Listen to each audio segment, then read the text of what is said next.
Hello everyone, AntoLne here.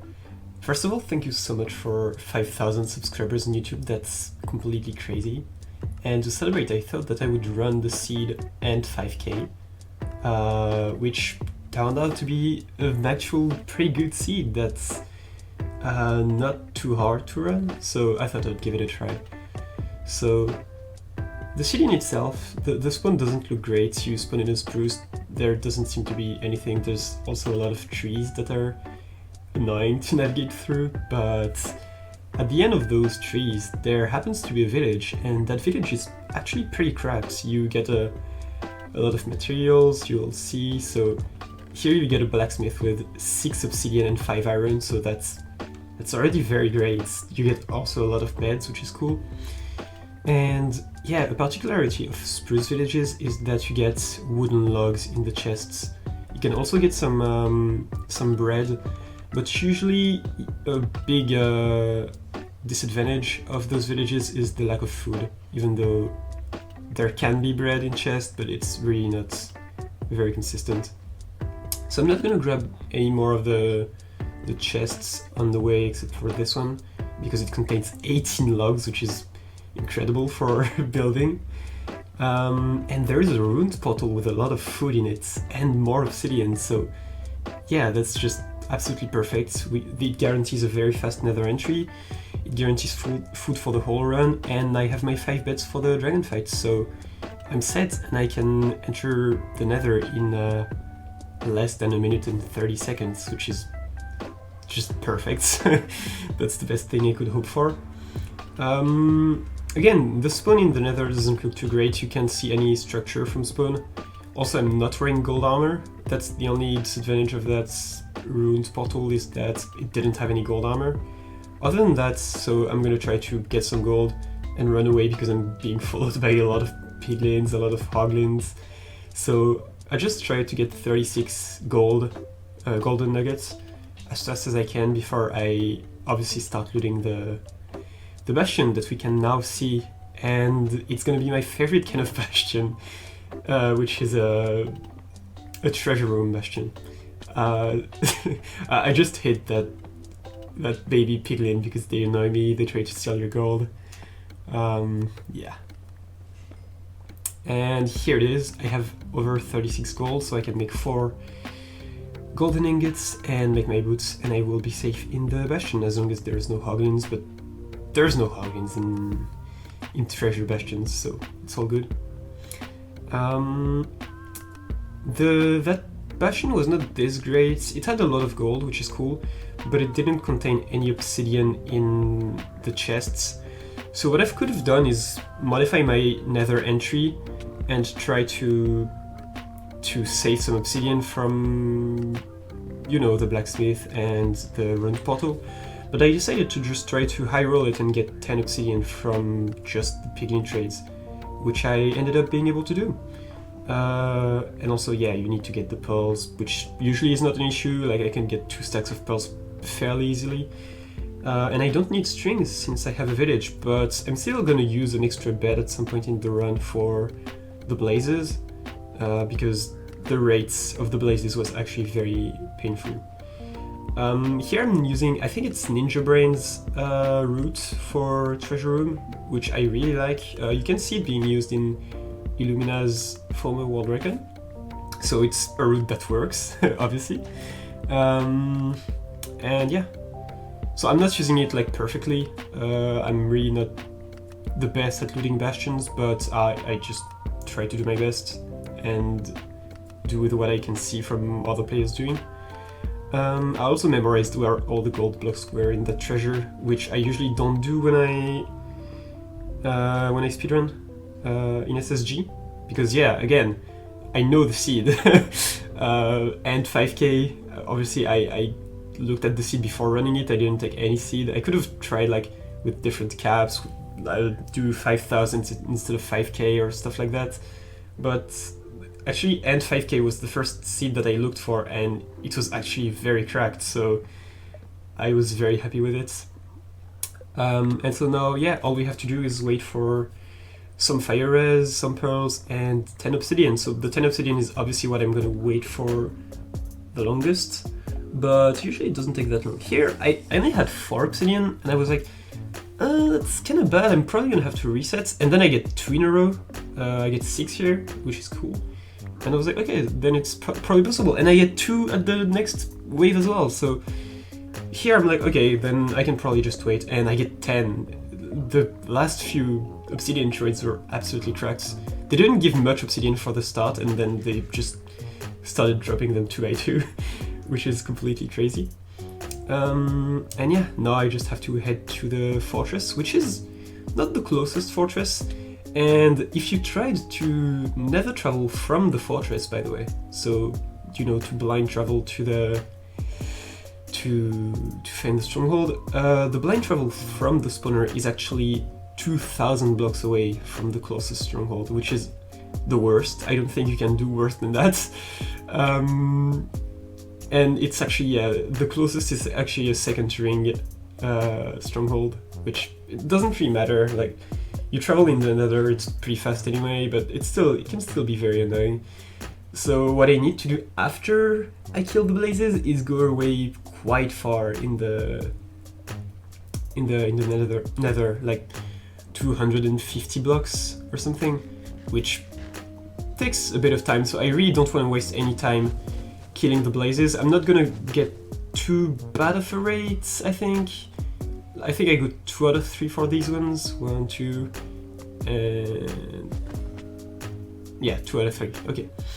I'm gonna go back up and try to... I think that I'm gonna get another wave here. Yep, so that's cool. I don't even remember if I'm gonna be able to use the bed strategy that I told you about. So I've used it in some other runs, but I don't remember if I do it in this one. I did. Okay.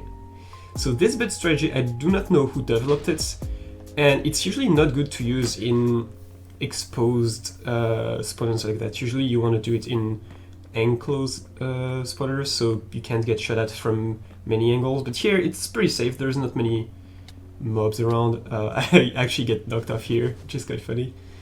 And yeah, so what this does is pretty much it guarantees that you're gonna get 3 or 4 blazes to spawn on each wave, because they have all the space that they need to spawn, which is how their generation works.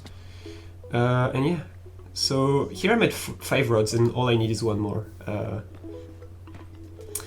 And after I get the 6th rod, I can go. I'm gonna decide to make more beds because I used 1 for that strategy and I'm not comfortable using 4 beds. I'm usually very comfortable using 5, but you know, having 8, it's safe. What can I say? And here I get my last rod and I'm just going. I'm not even grabbing my crafting table. I'm literally just going. I don't need the crafting table for the rest of the run. And yeah. So I'm gonna make the eyes of enders that I need.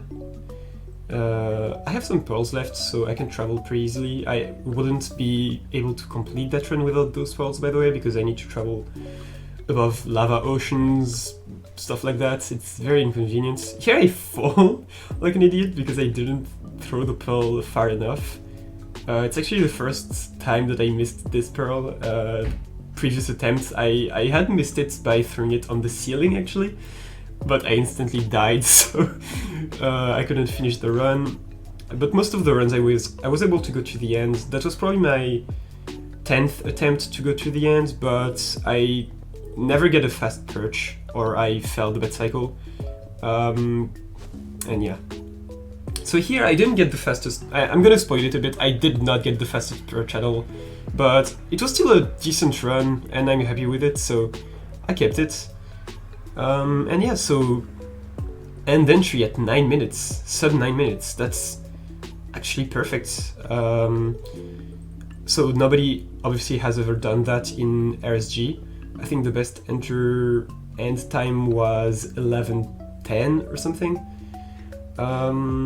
But yeah, obviously in a set seed kind of run, I know where every structure is. I can never travel directly into the stronghold, which might happen in RSG at one point, but if it does, then the category will be pretty broken if someone manages to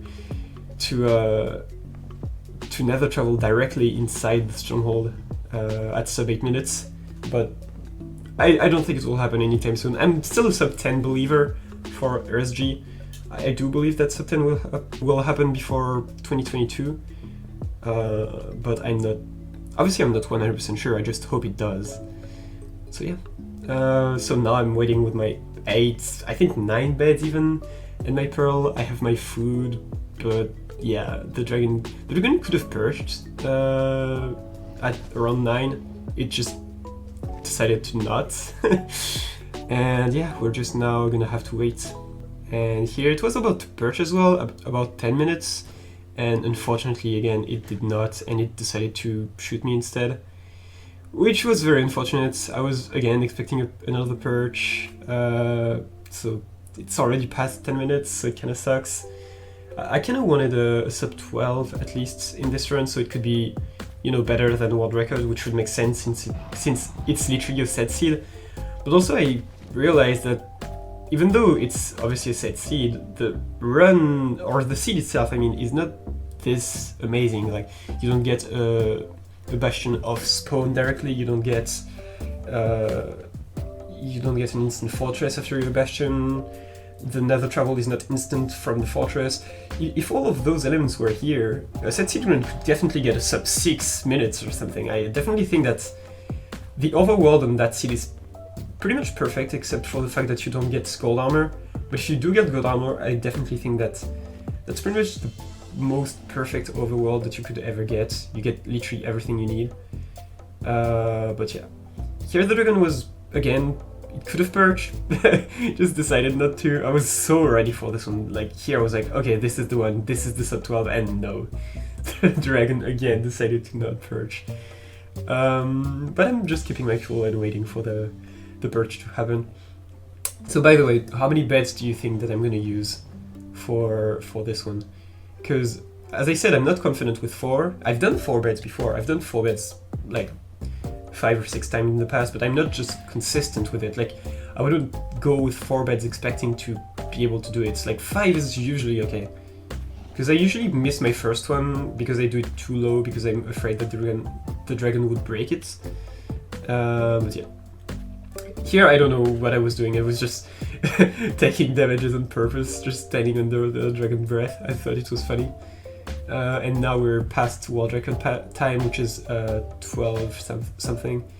And the dragon finally decides to perch. The pearl is pretty perfect, very on point. And yeah, so as I said, yeah, the first bed is usually very bad for me, and the rest can be very good. And I managed to 5 beds. And that's, yeah, that's about it. So it's gonna be a sub 13 still. I definitely think that sub 13 is pretty impressive, you know? Anyway, again, thank you for 5,000 subscribers, and thank you for watching this video. And see you in the next one. Hopefully in 2 days or 3 days I will be able to put out the video for a balanced diet, which I'm working on currently. There's still rotting to be done and some running. And yeah, I'll see you then. Bye.